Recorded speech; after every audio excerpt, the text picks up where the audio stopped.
Welcome to Kolorflow Conversations, where we flow freely, speak boldly, and connect colorfully. I am Uakeisha, and this is Tikisha.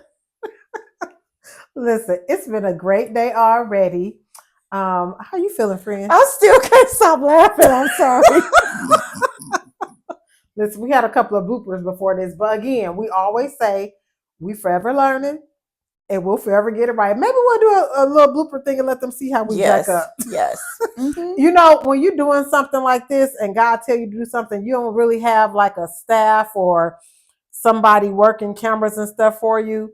Actually, it's kind of better because it's intimate and we can see the beginning, changes of how things happen. So I don't get frustrated about. I don't get frustrated either. Good. I enjoy do you say it authenticity? Is Authenticity? Yeah. I enjoy that. I don't know if we said it right. I don't know how you say it. See what I'm saying? But yeah, this is the part of it that I enjoy, where it's not like we're coming in and it's planned and it's just like we really do flow freely. We do. And I think this about both of us in life now. We flow freely daily. I agree. I mean, because if you're not living like free within yourself, then I talked about this before, how when I fully surrendered to God and how I felt like I couldn't explain what I was feeling on the inside. And then I realized that it was freedom. And now I just feel that all the time. Like I just flow freely all the time. All the time. And if you're not there yet in your life, I'm telling you, you better work it out and get there. Yes, because it's wonderful on this side. Absolutely wonderful. I mentioned to you in the car, but we didn't go off into it because you said you didn't watch it. But the TikTok about the speaking of flowing freely, because I think he was freely speaking, but I'm not sure if he was speaking under the Spirit of God. The pastor, and I'm not gonna say his name, that said you should not be giving. I don't know if he said you should not be giving to the poor or what, but he said, your blessings is not in charity, but it's in your tithing. And I've had this conversation over the years, growing up in church and everything. That's a big subject about tithing and giving in the church. And when he said that, it turned a lot of people, church people, a lot of people off, because it's like, man, how are you going to tell people not to bless the poor? And the Bible talk about blessing the poor. And you know how I feel about blessing the poor. So my feelings was just kind of hurt. Like, man, I don't want people on our platform or any platform who don't know about blessing or tithing, blessing other people, to be, taken the wrong way. And I feel like in this day and time, which is probably why I got an issue with, church stuff, it's because y'all be saying some anything. Yeah, because I remember it heavy. Well, a man robbed God. Listen, that was said at our church. I think every Sunday. Yeah. I don't recall going to church. And again, I'll talk about my attendance, but that's one thing that's stamped in my brain, because I don't recall going and not really ever not hearing that. Yeah. And that has always bothered me because, I've had the same brain my whole life, and I've always felt like, so God is only going to bless me if I give 10% to the church, like a tithe and the offering. So this is my own personal thing. I've just always felt that I needed to be a giver in life in general. Yeah. That it didn't necessarily meant that I needed to write out that check, or now how we can send it on the app if you don't go in the building. Yeah. I said check. Ain't nobody writing no checks but me. Except you. We talked about that before on here. But yeah, so I've always viewed it like that. Like, you just need to be a giver of those in need. Yeah. Those you appreciate. Yeah. That's just a simple act of kindness. And to say, like, charity, like, ain't that a part of God's work? it was just hurtful to see that, because and I was wondering about the people who was in the congregation that was saying amen to it. Like, amen. Amen. I was like, do y'all hear what's being said, or you just saying something? I was getting ready to say, I wonder if they're just saying something. I wonder if sometimes if it's just people say muscle memory, or you're just conditioned to when a pastor speaking to say that, and not really like, I wonder if later on if they went and processed what they were saying amen to. Yeah, because now I'm really interested in watching this clip to hear his I know words. you scroll past it, but me, church girl in me, I wanted to see what he said, and he's actually a pastor that I used to really like and listen to, and I'm like, sometimes we get into self, and and I don't fault him if he get into self, because we all get into that. Yes. Because he can come back and correct it and say, for clarity, I apologize, or this is what I mean, because it makes you look greedy if saying y'all ain't supposed to get to the poor. You basically, it was like, what you giving to the poor, you just gonna get back. If you give to your tithe, you're gonna get double the portion. So that's the mathematics of that it. was how he was saying, like, if you get it's the blessing is what he was saying. It's not in giving to the poor, because you're just gonna get that back. The blessing is in your tithing, because you're gonna get double the reward or more. And I just was like, oh, you touching. Yeah, that's tough. That's tough, sir. That's to tough. say that. Yeah, that's tough, because I'm a giver to the poor, and I could be wrong. I believe that your tithe is given 10%. Your 10% could be to the poor. That's what I'm saying. Because I feel like, even though I was not in church every Sunday, I've done things I've given to other people, or, financially, or whatever it is, time, any of that to me is giving something, and another thing is when you do it in secret. And I've done that. Like, I'm not a member of a church now, but I randomly do give to churches now. Yeah. Like, I don't announce them. But you don't have to announce when you're giving and when you're doing stuff like, so I do this. Like, okay, you just do it. Just do what you're led to do. I don't know. It was just very touchy for me to hear it and to see so many opinions, which is hurtful, because that's how the church is hurt, because you give it information, even if you meant it a wrong way, you're giving it in a way that it's like, sir, don't say that. Don't say it like that. Explain in a better way, because we could take a little clip and he could have said more. He could have said more, because that's another thing too, because, we're in this fast-paced lifestyle. People will grab one sentence and then it's blown all out of proportion without listening to the whole thing. This makes me go back, and not to change it, but this made me go back to that Cat Williams thing where people was just like, oh, I'm not watching that because on the clip he said this, and that interview was spectacular. Oh man, and what he said in the interview is coming to pass. True.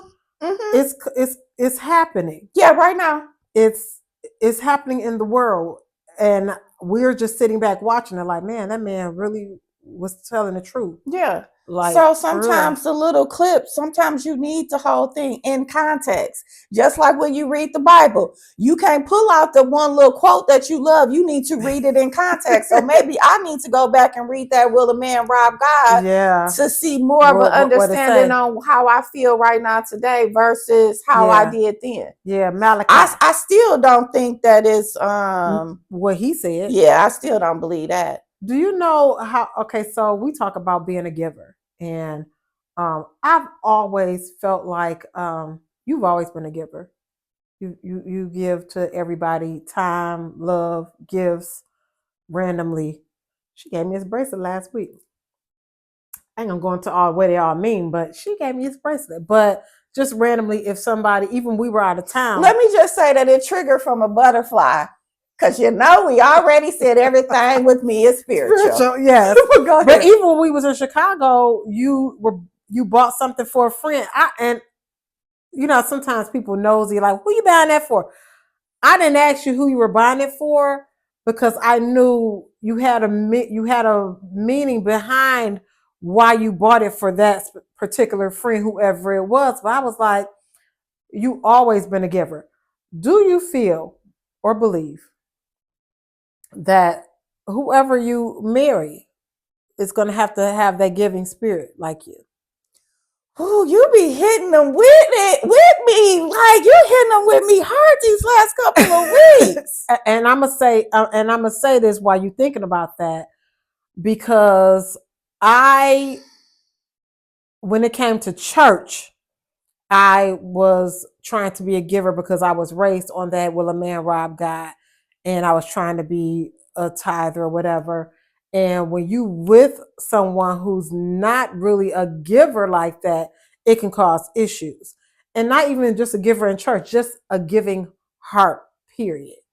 Do you believe that the person that you are going to be with should be a giver as well?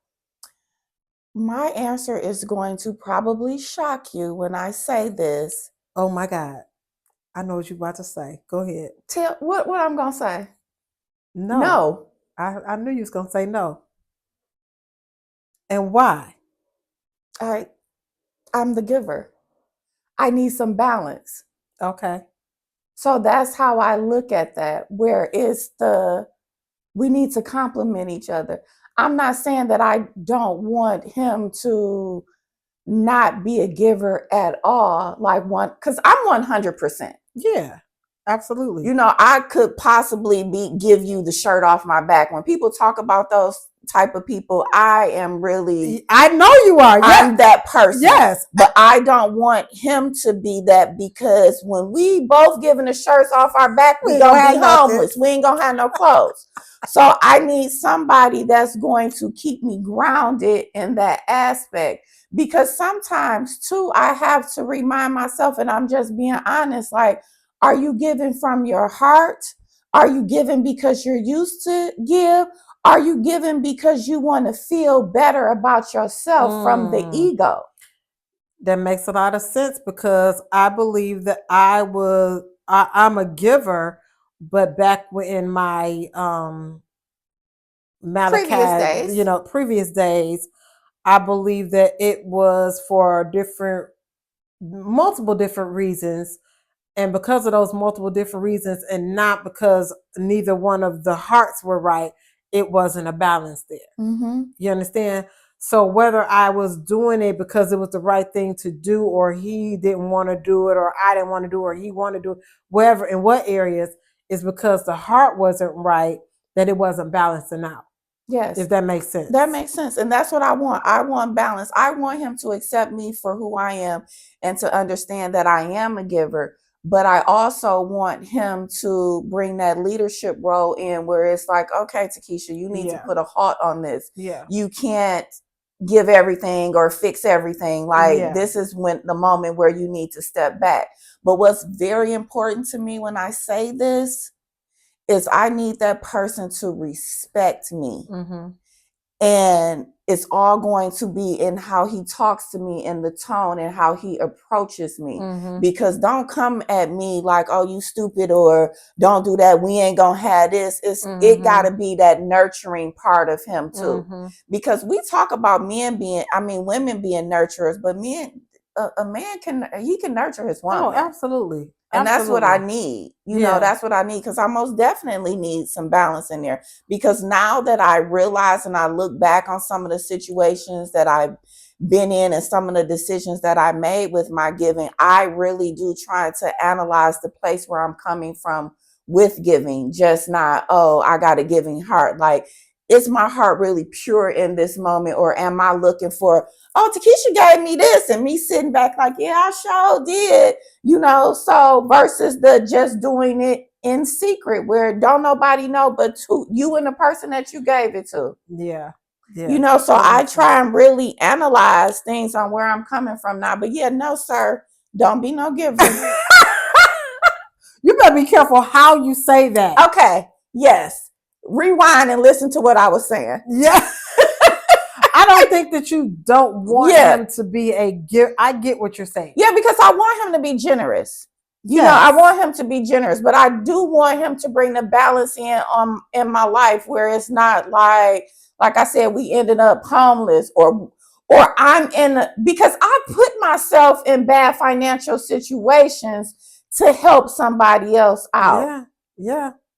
And I don't want to do that anymore because where I'm at in my life right now today, is God, is me, and everything else up under it. Absolutely. I love my son to death. Yeah. But I'm not going to put myself in a bad financial situation for him. If I can't help him, sorry, I can't help you. I don't know. We're going to have to go to God together. Yeah.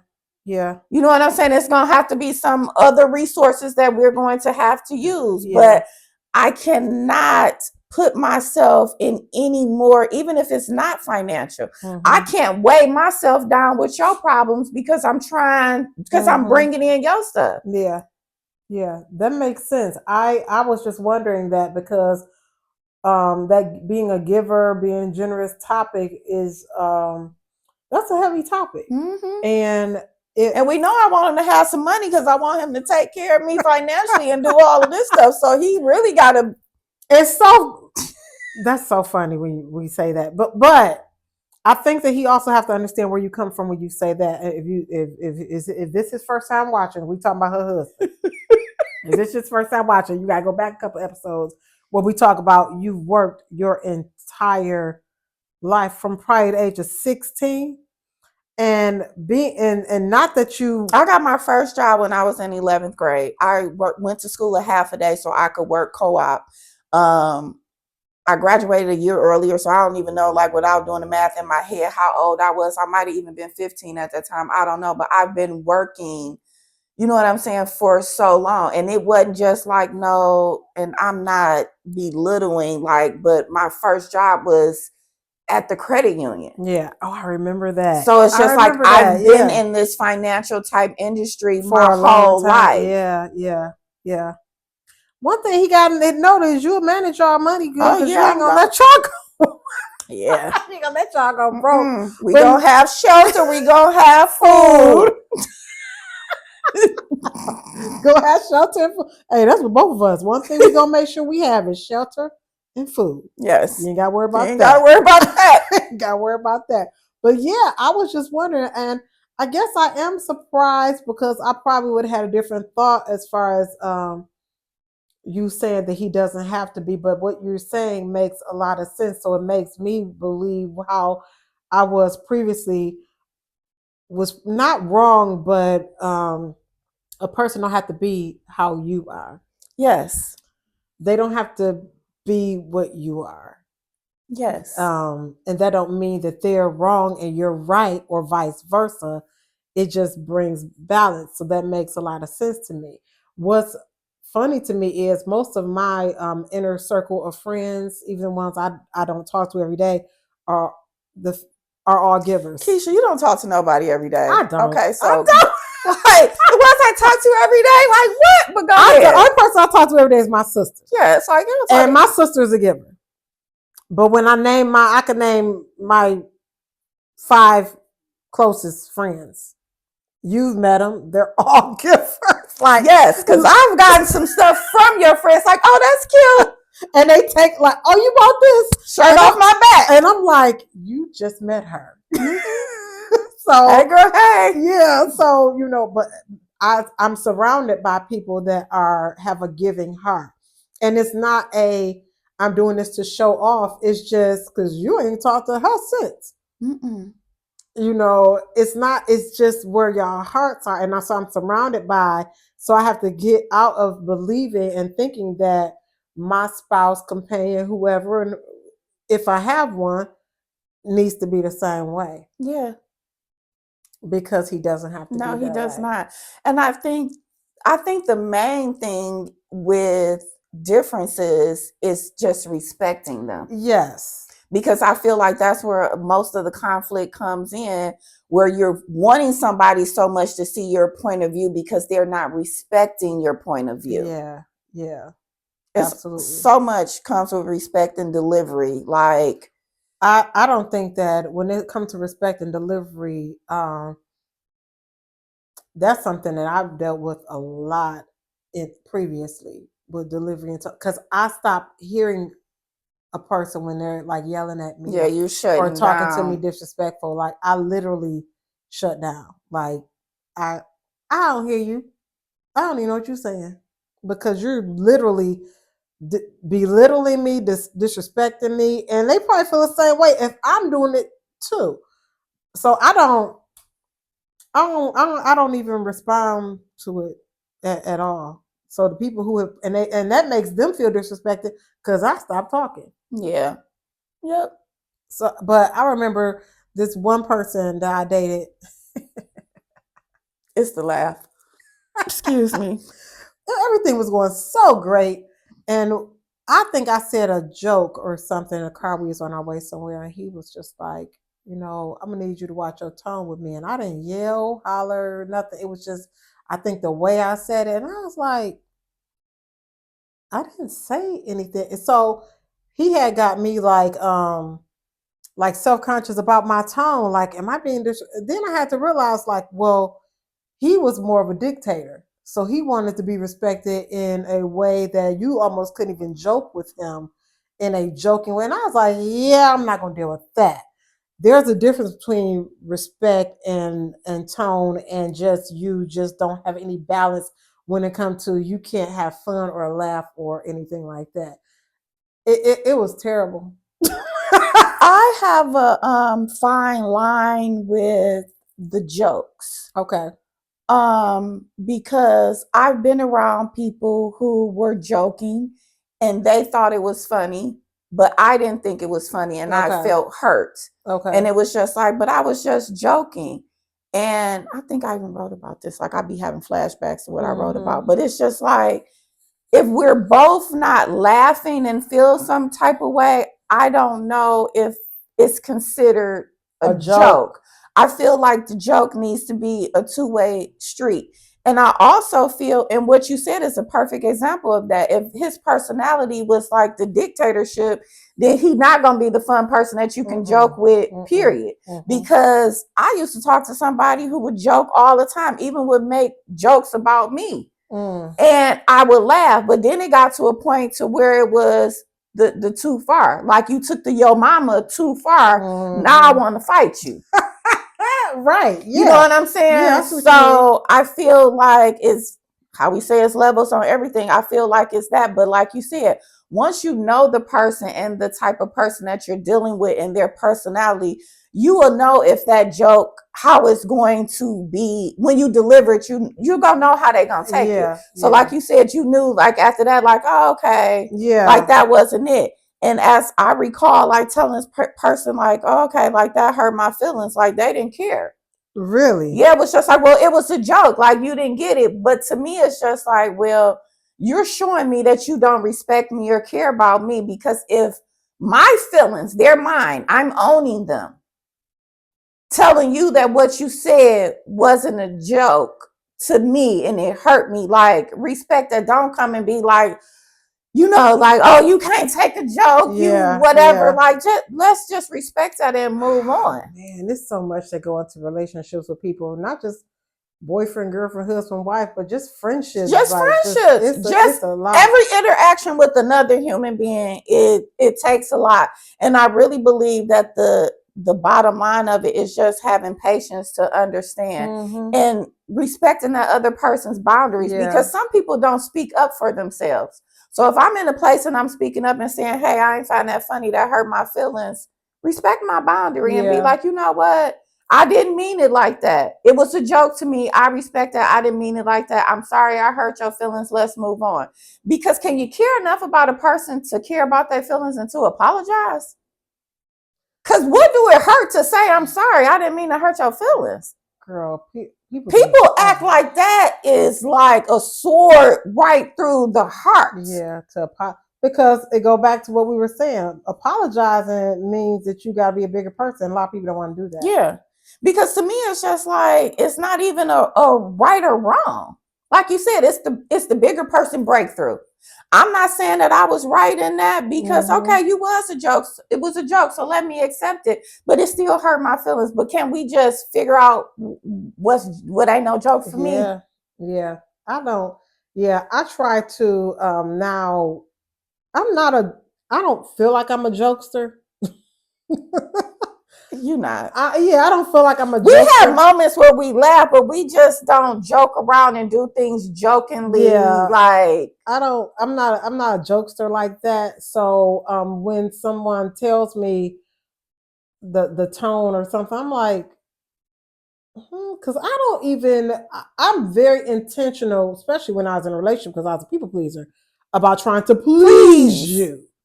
You know what I'm saying? So I'm like, when you say that, it's like, no, I think you're taking that wrong. But even now, more so in friendships, I am intentional about how I talk to my friends because, and I have no issue with saying I'm sorry or apologize if I do something to hurt them because like when people say, I'm sorry you feel that way. Like, what? No, what? I'm sorry you felt that way. I'm sorry you felt like that joke hurt your feelings and I was being harsh. Like, No, what? I'm Can sorry. you just be sorry? Yeah, I'm Can you sorry. just apologize? Even if you ain't willing to use the word sorry, because I apologize. because a lot of people. I didn't mean Yeah, it. a lot of people. I Issue with didn't that mean sorry. for your feelings to get hurt. Like, Yeah, acknowledge it. yeah. I take issue with someone when they say to me, um, I apologize that you felt that what like you. I acknowledge people's feelings. I want mine to be acknowledged. Exactly. So if I tell you what you said or did hurt me, don't say I'm sorry that you felt hurt. No, apologize because you're not sincere when you do that. I'm going to apologize to you for hurting you. Mm-hmm. I'm going to say, Tikisha, I apologize for hurting your feelings.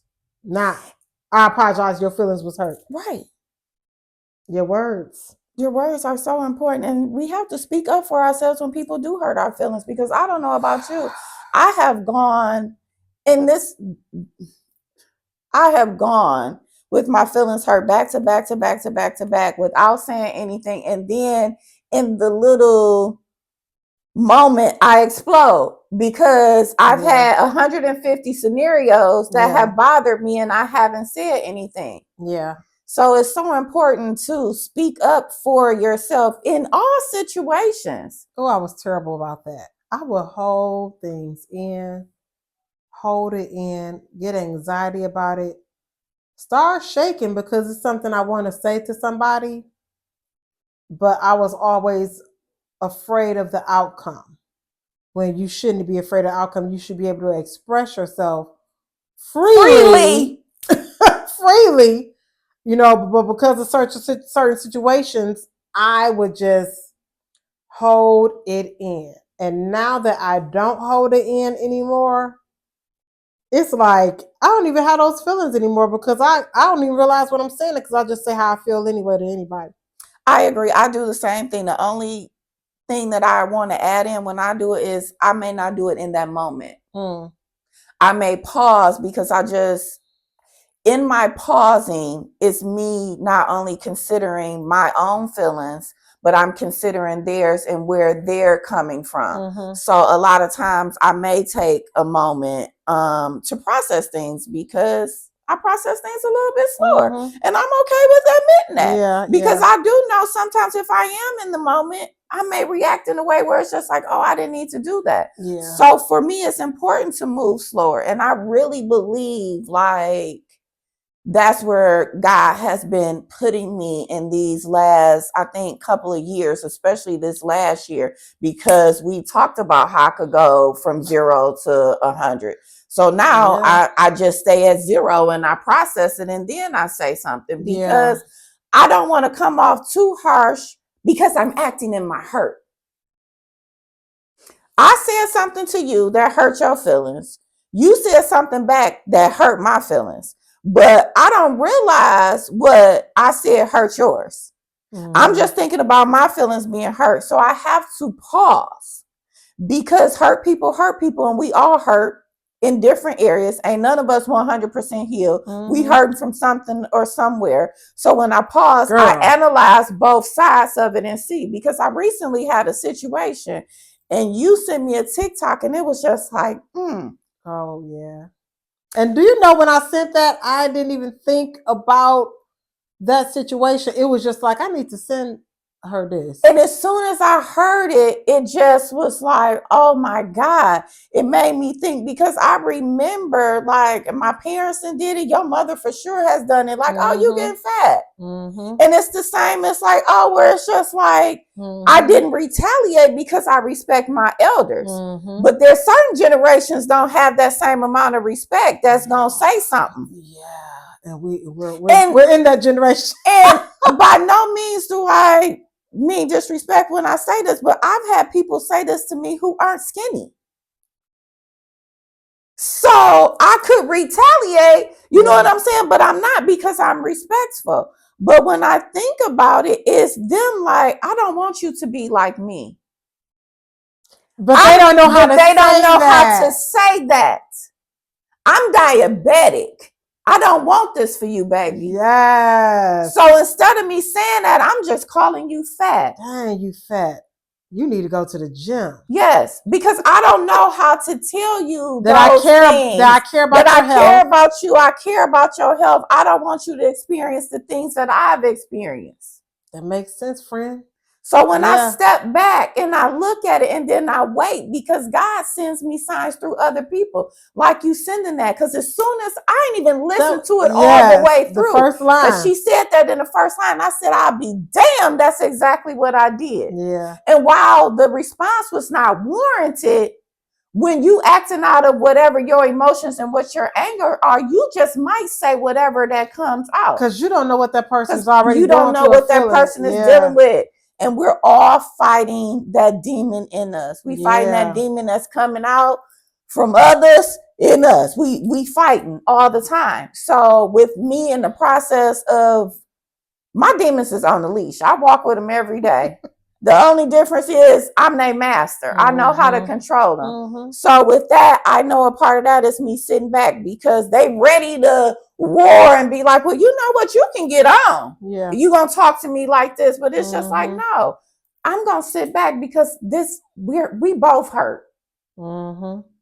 And we love each other. And when you love people, you really need to focus on the love and just the love that's in you, even if it's a stranger, the love and kindness, because people just be going through it sometimes. So do you think that when you want to say something in that way, like the TikTok I sent you, when you want to say something in that way, is it better to not say anything sometimes? You know what that TikTok taught me? What? It's as simple as this: to use my brain. Because my message was, I'm worried about you because you don't look like yourself. Is there anything that I can do to help you? Is everything okay? I could have just said that. I'm worried about that. I noticed that you're gaining weight. Is everything okay? Are you going through something mentally that's causing you to snack more? Think about your life over the years. We all used to be skinny. And some of us have gained a lot of more weight than what we were. What's the cause of that? And if I notice it, I can say that and deliver it to you in a nice and peaceful way, and not like, oh, girl, you fat. All you do is eat. All you want to eat is snack. Every time I talk to you, you snacking. It's not about that. I'm concerned about your health. But that TikTok taught me to pause. What are you feeling? What is your deep concern about this person? And that is how you need to approach it. But the other part of that is understanding that that other person may not be ready to see or receive that. Yes. So you got to be ready for that, because the stuff that I'm dealing with, it's not on the receiving end, but I'm still pouring in that love because I love you. And it's always been from a place of love. And I'm trusting that eventually, just like Job, God is going to answer that prayer and everything is going to be wiped out. And we not even going to be talking about what happened. It's going to be a thing of the past. It's going to be one more shackle that's broken. That's a great, observation. And I think that everybody can use that because we say things to people all the time that can trigger something in them, whether it's trauma from childhood, trauma from relationships, trauma from whatever. And I don't know what people could say to me that can trigger me. I can't think right off. I don't know if it's the you getting fat thing. I don't know. I think with us, because it's not too much that can trigger me either. Like, I don't care what y'all say. I think because we're so rooted in our relationship with God that it affects us differently. Yeah. That we're not as vulnerable as we were before. Whereas God, well, not God, the devil uses other tools to trigger us because he's just like, oh, okay, they didn't heal them insecurities, so they know that girl regardless of what, how they look. So we can't come at them with that. We got to find what else that they love that's gonna break them and trigger them. And that could be your kids. Yes. It could be through your job. It could be whatever it is that you're putting on that pedestal. Yeah. And we all have something on the pedestal. Yeah. Yeah. Absolutely. It's just what it is. It's we flesh. We live in a worldly world where it's always something. It could be as simple as an iPhone. Like it's always something. So the devil is strategically, like I said last week, finds what vessel to use to attack you now. Attack you, yeah. So it's in a different way. It's in a different form. The formats change. The attacks don't stop. They're never gonna stop. Yeah, they don't stop. That's why I'm like, you can be going on about your life and thinking everything just fine, and bam, anything can happen. Anything can happen. And for you in that moment, it's just as big as what is the Hurricane Milton. Man, please. I was praying about Milton. I knew you was. Baby, I fasted I was just like, I know Keisha probably, and I ain't even text you to ask you because I was just like, I know Keisha probably over there sad, worried about people, and I don't want to go in this on the podcast because I just don't. But let's just say that I feel like my prayers and the prayers of other people were answered because it went from a 5 to a 3 to it did damage, but what it was supposed to do was supposed to wipe out that whole. I mean, a lot of people should be gone. And when I saw that it didn't do that, I'm like, come on, God. Baby, I was not eating yesterday. I was like, if them people got sacrificed, and I'm at that point where I'm like, I don't care if I don't know you. If God placed on my heart and say, you're blessed and you're home and y'all ain't even got no rain. We just going about our day. But I see somebody else suffering, and this goes back to the giving thing too. I'm like, I think about Jesus on that cross for us. Like, man, he sacrificed his life. I said, man, come on, you could go today without, That's deep. I love that. Having a meal, because these people are packing up their cars. Some people can't get out. They ain't got the money. They got kids, and I'm like, if I could just go about my day, it's one thing I can do, because I can't save everybody. I can't save everybody. I can just do what he put on me to really do. Nobody but yourself. That's it. Really. That's it. I'm like, and then I when people, I will run across people, and when I would be on there and they would be praying, I join in a prayer. Certain people, because everybody who I could discern spirit, because some people, I'd be like, no, let me scroll on by you. I feel your spirit. But when I get them sincere, like, yes, I can connect with this. We are in alignment and we both feeling the same thing. I will join in on their prayer. And I feel like that's where I'm called to do now. I'm like, I ain't called to be in nobody's pulpit. My calling is to help the needy, pray for those who even I don't know, and just pray that God I believe that the prayer got through because it's not even a huge topic today. Like people got water. The worst a lot of them got was water in their house, but y'all alive. Like, man, y'all all supposed to be gone. So so when we talk about people can't say a lot of things to get to me, you can't. You can say I'm getting fat. I mean, I done gained some my way back. I was running last summer. This summer I ain't run, but so I'm gonna gain a lot. I don't care. You can say she getting fat, she this, she that. Ain't none of y'all can say that hurt my feelings. Me either. I don't care. I don't.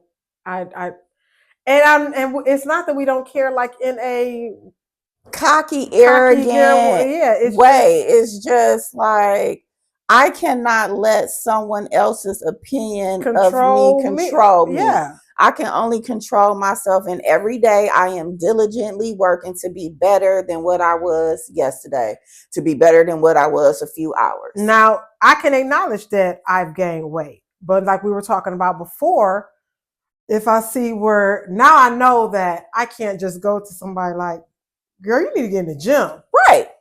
Or girl, you this, you that, or why you got that on? Because girlfriends are terrible at, criticizing a friend's outfit or something. And that friend, you be thinking, that's my friend because she let me not walk out the house like that. But how did it make you feel? Mm-hmm.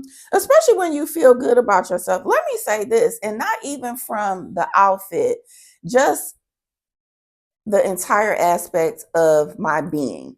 If there is something that I'm feeling good about and you as my so-called loved one, friend, family, whatever it is, attack it, I don't know if that's actually is that ever a good thing if it's something that I'm feeling good about?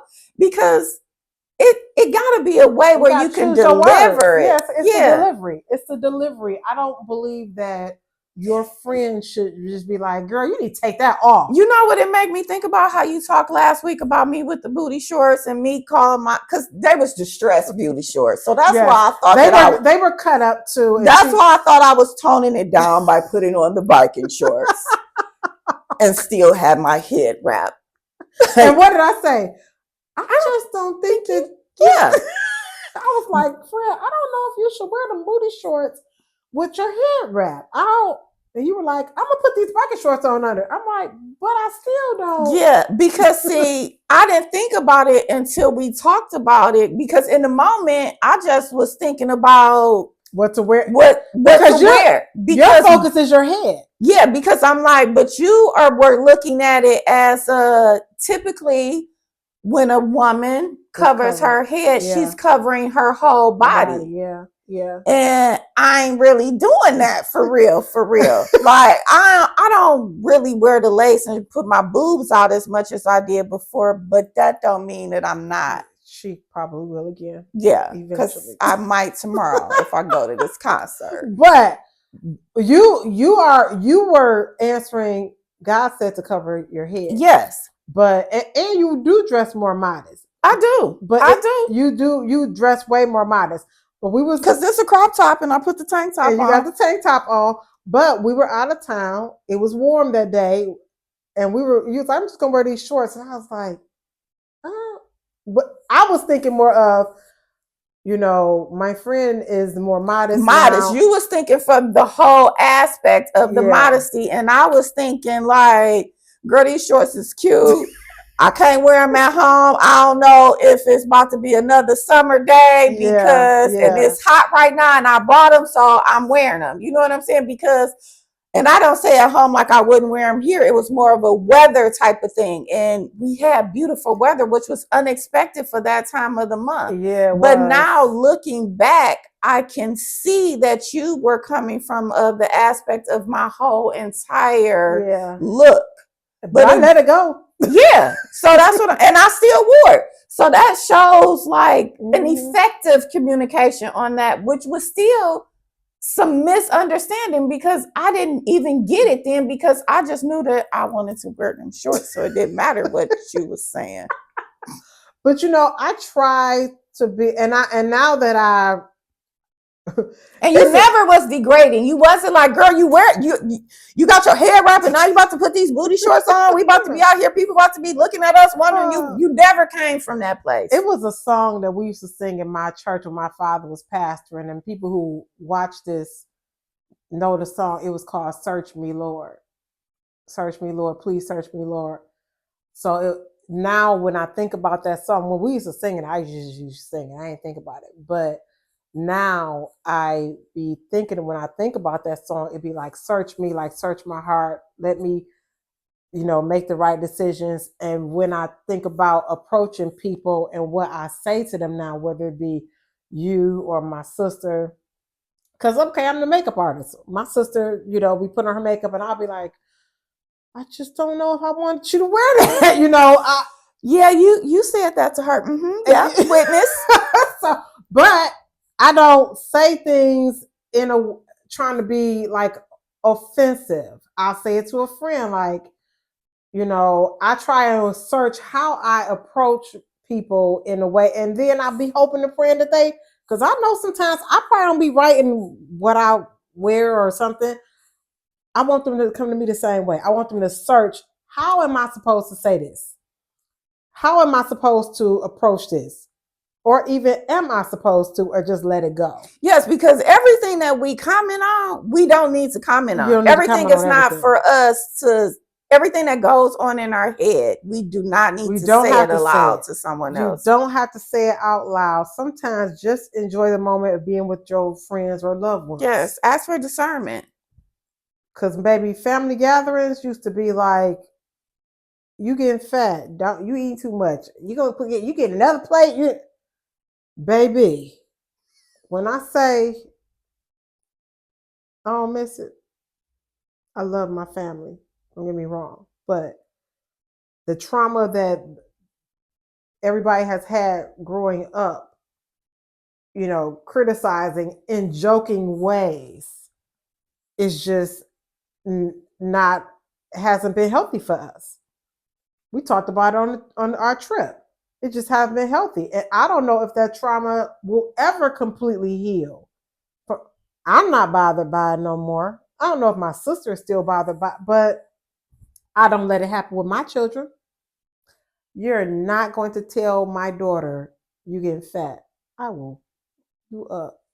Okay. Mm-hmm. I'm just saying. You know what I'm saying? I'm not going to let her be raised with that trauma. And God forgive me if I've said anything wrong. But I'm just, certain traumas we didn't have to have. I agree. I most definitely agree. We didn't have to have that. And why would you continue that generational of same trauma? No. Family gatherings, we talked about this and that's probably, how we talked about it before, like we don't have that and now we the aunties and we should probably do it more. I wonder if our generation stepped away from doing that because of the trauma. Oh, because absolutely. I don't even get invited. And I'm okay with that. My dad and I had a conversation about this briefly because I was telling him, like, I don't be wanting to go to stuff no way. Mm-hmm. Most of the time, I do not want to leave my house. I be wanting some fresh air, but gatherings I don't want to go to because it brings up a lot of trauma. Or even those like, oh, we didn't think you was coming. That's not cool. You know what I'm saying? That's another trigger that now I got to process and work through that. But the other part, what I know about me is I work better in smaller settings. Mm-hmm. So I just need my 2 and under. Mm-hmm. So that works for me. So the big gatherings, they don't work. Yeah. The big gatherings don't bother me. It's just I feel like the bigger gatherings, there's different personalities. There's so many people that's not being their authentic self. So now we putting them in the pot with, oh, when they were so-and-so, they act this way. All of the so-and-sos are here. They don't know how to act. It's too much. It's too much. But that just really hit me in this moment that I wonder if that's why we, the aunties, stopped doing that and didn't keep that going, because we thought about how traumatizing certain situations were for us growing up. I was just with my family last weekend. God rest his soul. I had a cousin pass away, and I was with cousins I haven't seen in, I don't know. We live in the same city, but it felt good. I don't have an issue with large gatherings, and I think that this generation of my family is learning how to heal from trauma. You know, we ain't have to, sitting up laughing, talking about no. We just enjoyed being together, and then we went home. So I think that we are, learning to hit separately too. Like you see the growth in each other. Like it doesn't have to be where we not doing that. What was happening to us? We not doing that. Yeah, we ain't even saying that to each other when we see each other. Like, right. Girl, you getting fat. I ain't see you in a long. We ain't doing that. I refuse to. And if somebody do it, I'm gonna be looking like, okay, I'm not gonna be around you no more, because what joy is that in that? We want to feel joyful when we're around our people that we love. Yes. So we didn't do that, and I was glad to be with them. But now I'm not going to let my child be in those situations. And I think about this, and I guess I must have always operated out of that, not even realizing, because I never forced Jordan to go to a family gathering, ever. And it was always, where's Jordan? Where's Jordan? Where's Jordan? So I think that subconsciously, in a way, I probably was protecting him to a certain degree. That's what I was going to say. That. That's what I was going to ask you. I don't know how much time we have, but I was going to come into a close. Okay, I was going to ask you, because it was kind of brought to my attention, like our generation of kids don't do what we did or act the way we acted or whatever. Do you think that helped or hurt Jordan, that he, but you said you feel like you were protecting him? Yeah, and okay, he has his cousins. He knows who his cousins are. He communicates with his cousins. But do I feel like when and I'm speaking from like the generations before us and us, when they have those gatherings, do I feel like him not being there hindered him? No, because I stand on this 10 toes down while I'm sitting down. When you love someone, you can reach out to them no matter where they at. Got you. They don't need to come to the family functions. We need to do better. So it's not like we're coming together in, like your case, with the funeral, especially when we have family members here. We sometimes need to get out of the hustle and bustle of life. It doesn't necessarily mean that we have to have a gathering. It don't mean that we need to go out to dinner. Yeah. It can just be a simple phone call. Hey, just checking on you, love you, bye. I don't think that I agree with you that we shouldn't, that you didn't force him to go to family gatherings, because both of my children are complete opposite, as you know. When we were with all the family, I told my son, I was like, come on, let me take you around the room and introduce you to all the family you don't know. And he was like, okay. He joyfully went around the room and met everyone. My daughter is not like that. People wanted to meet her because they think she's a celebrity. Quit saying they think she's a celebrity. She is a celebrity. But I'm saying, they didn't know that she's actually very shy. Yeah. Very, very quiet, kind of introverted. So when they come up to me, she's just like, hi. She's not like him. Right. And I'm not going to try and force her to have my personality. Exactly. All celebrities are not outgoing. Okay, look at me. Me and Gabby, we not out here. But let me say this before we do close, because that made me think too, like with Jordan. Jordan is like me too. He's introverted. Yeah. And then the other aspect, what I don't really think a lot of people thought about, is in my immediate, like with my mother's sister and like my cousin, without us like going to the bigger family gatherings, if it's just a small set, he's the only boy. Yeah. Sometimes that boy just don't want to be around the girls, and I didn't want to force that on him either. Yeah. So there's a lot of things that comes into play when we make these decisions, but essentially a mother's love is protection. Baby, because I'm protecting mine as much as I can. As much as I can, as much as I can, as much as we can, because I know I have this big, bubbly, talkative to everybody personality. And while I would love for her to be just like me, that's not who she is. Right. And I'm not going to force that on her. Because that's who my mom was. My mom was real, and my dad is. Yeah, your dad is. I don't want to talk to you. I talk to your mama all the time. Yeah. With Banks, I'll be like, hey. How you doing? And that's me. Like, hey, how you doing? Like, and I said in a smaller setting, it's easier for me to open up. But when I'm okay. So I mean, we talked about a lot today. We did. Keisha keep grilling me with my future husband stuff. Well, I thank you for preparing me. That's what I'm doing. I done been married. I've learned from my mistakes. I learned from their mistakes. And let me say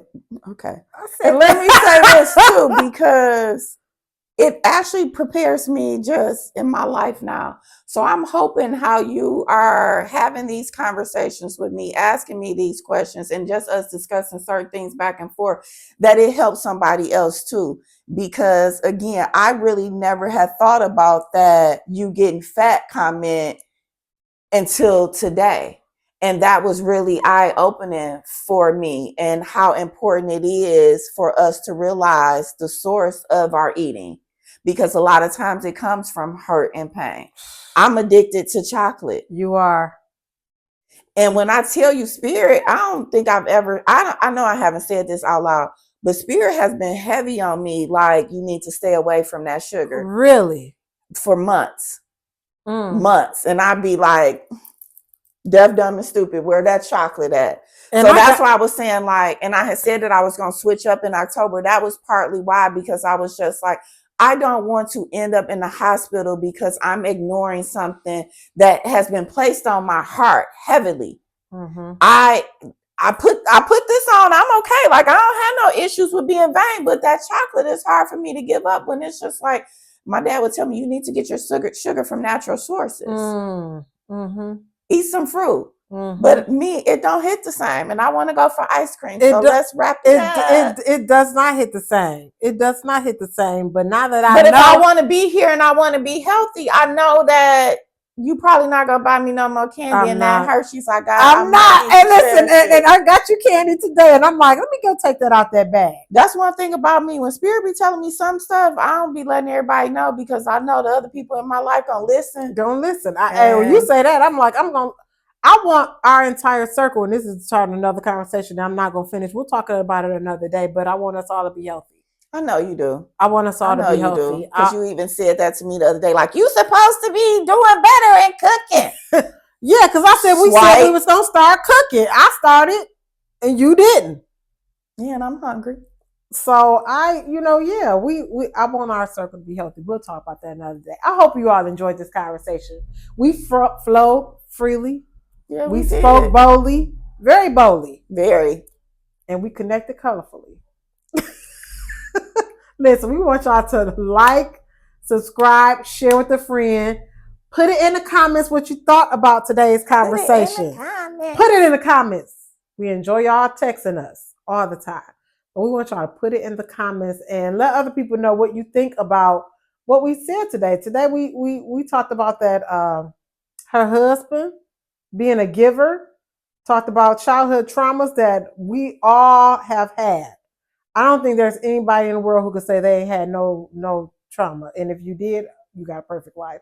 But none of us are perfect, so I don't know how. Yeah, so I don't know Jesus had trauma. Come on. He did. He did.